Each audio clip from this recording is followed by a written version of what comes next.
तो दोस्तों बार बार कुछ कुछ वीडियोस के नीचे कमेंट आ रहे थे और बहुत सारी विमेन कमेंट कर रही थी कि इस टॉपिक पे वीडियो बनाओ कि जो हस्बैंड्स है, जो मेन है, वो इतने अनरोमांटिक क्यों होते हैं, वो पोलाइटली बात क्यों नहीं करते, वो इतना रफली क्यों बात करते हैं, वो प्यार से बात क्यों नहीं करते, इतना ज़्यादा अनरोमांटिक क्यों होते हैं, जैसा आइडियल हस्बैंड होना चाहिए, जैसे मेरे फ्रेंड्स के हस्बैंड है वैसे क्यों नहीं है मेरा हस्बैंड। तो इसके साइकोलॉजिकल एस्पेक्ट के बारे में आज हम जानेंगे। दोस्तों मेरा नाम है गुरप्रीत सिंह, महक लाइफ को। चलिए इस वीडियो को शुरू करते हैं। दोस्तों यहाँ पे जब हम वर्ड रोमांस की बात करते हैं, ज़्यादातर लोग रोमांस के अंदर फिजिकल इंटीमेसी या इमोशनल इंटीमेसी की नीड्स को रखते हैं, जहाँ पे वो फिजिकली आपसे क्लोज होता है आपका पार्टनर, और दूसरा है इमोशनली क्लोज होता है, आपसे चीज़ें शेयर करता है, आपसे कम्युनिकेशन करता है। और जब ये दोनों चीज़ें मिसिंग होती है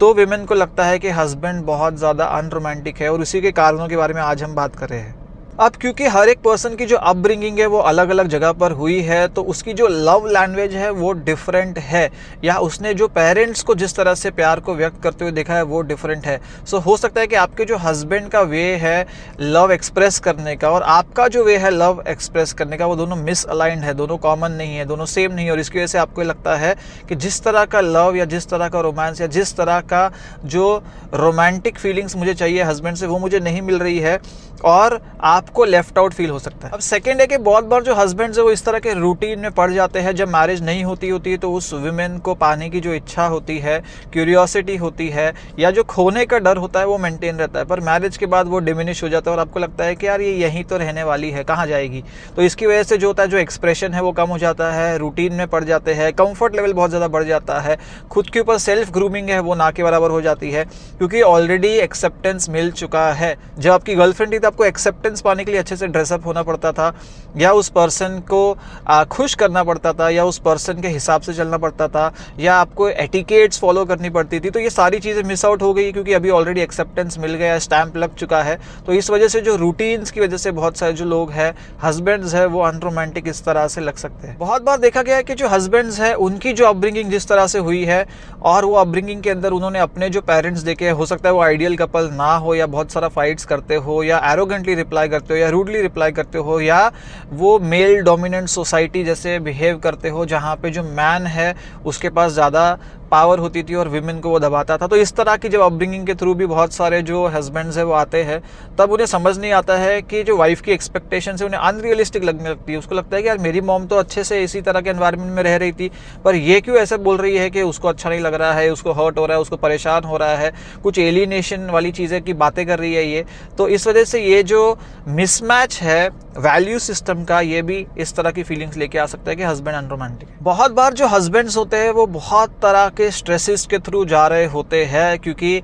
अगर उन्हें बचपन से बताया कि तुम मैन ऑफ द फैमिली हो, तुम केयर गिवर हो, तुम्हें फैमिली को पालना है, तुम्हें फाइनेंशियली प्रोवाइड करना है, तुम्हें जॉब पर जाना है, तुम्हें लाइफ को सीरियसली लेना है, तुम्हें मनी को सेव करना है, तुम्हें एक अच्छी लाइफ देनी अपने परिवार को, तो ये सारी चीज़ों और झमेलों के अंदर ही वो फंस के रह जाते हैं। बाकी सारी चीज़ें सेकेंडरी हो जाती है और उन्हें लगता है कि प्रायोरिटी तो सिर्फ पैसे को देनी है और पैसे कमाने को देनी है, और रिलेशनशिप सेकेंडरी हो जाता है। तो इस तरह के जो बहुत सारे स्ट्रेसेस होते हैं, जो प्रेशर होता है सोसाइटी का कि मैन क्राई नहीं कर सकते, मैन अपने इमोशंस व्यक्त नहीं कर सकते हैं, मैन है उन्हें जो स्ट्रांग होना पड़ेगा, तो इस तरह से एक फेक मास्क लेकर हस्बैंड्स लोग बहुत बार जीते हैं, जहाँ पे अंदर से वो टूटे हुए होते हैं पर अपनी वाइफ को ही एक्सप्रेस नहीं कर सकते कि अंदर से वो कितना टूटा हुआ या मिजरेबल फील करते हैं, क्योंकि उन्हें सोसाइटी से इस तरह का कभी भी प्रोत्साहन नहीं मिला। तो इस वजह से भी अनरोमांटिक हस्बैंड्स दिख सकते हैं। बहुत बार विमेन को हस्बैंड्स अनरोमांटिक इसलिए भी लगते हैं क्योंकि उनके जो रोमांटिक हस्बैंड की जो छवि है वो आ रही है मीडिया से, वो आ रही है सीरीज से, वेब सीरीज से,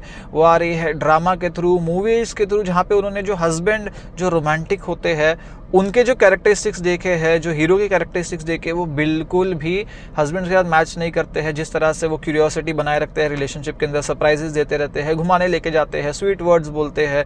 कुछ बहुत सारे जेस्चर्स कर लेते हैं उनके लिए, या इंटीमेसी की कुछ अलग ही लेवल पे उनकी स्टोरी चल रही होती है। तो इस तरह से लेफ्ट आउट फीलिंग आ सकती है विमेन के अंदर ये अनरियलिस्टिक चीज़ें देखने के बाद। और last but not the least, maximum couples, खासकर हस्बैंड्स और वाइफ दोनों ही, और हस्बैंड्स को भी ऐसा कोई मैनुअल नहीं मिला होता है कि जो मैरिड लाइफ है कैसी होनी चाहिए, कैसी होती है, किस तरह से बिहेव करना है, किस तरह से बिहेव नहीं करना है, क्या बोलना है, क्या नहीं बोलना है, वाइफ की रिस्पेक्ट क्या होती है, म्यूचुअल रिस्पेक्ट क्या होती है, अंडरस्टैंडिंग क्या होती है, कम्युनिकेशन क्या होता है, प्रायोरिटीज़ कैसे सेट करना है, बाउंड्रीज कैसे सेट करना है, एब्यूज़ से कैसे बचना है। ये सारी चीज़ें हस्बैंड्स को या वाइफ को भी नहीं सिखाई जाती है, कोई मैनुअल नहीं होता है, या प्री मैरिटल काउंसलिंग तो होती ही नहीं है इंडिया के अंदर। इस वजह से भी हस्बैंड्स अनरोमांटिक दिख सकते हैं। तो इसका सोल्यूशन ये है कि अगर आपको भी लगता है कि आपके हस्बैंड अनरोमांटिक है, दोनों की छोटी छोटी बातों पर झगड़े हो रहे हैं, लड़ाई हो रही है, तो आपको ज़रूर काउंसलर का, थेरेपिस्ट का, लाइफ कोच, रिलेशनशिप कोच का हेल्प लेनी चाहिए, जो आपको सॉर्ट आउट करने के लिए हेल्प कर सकता है इस इश्यूज़ को।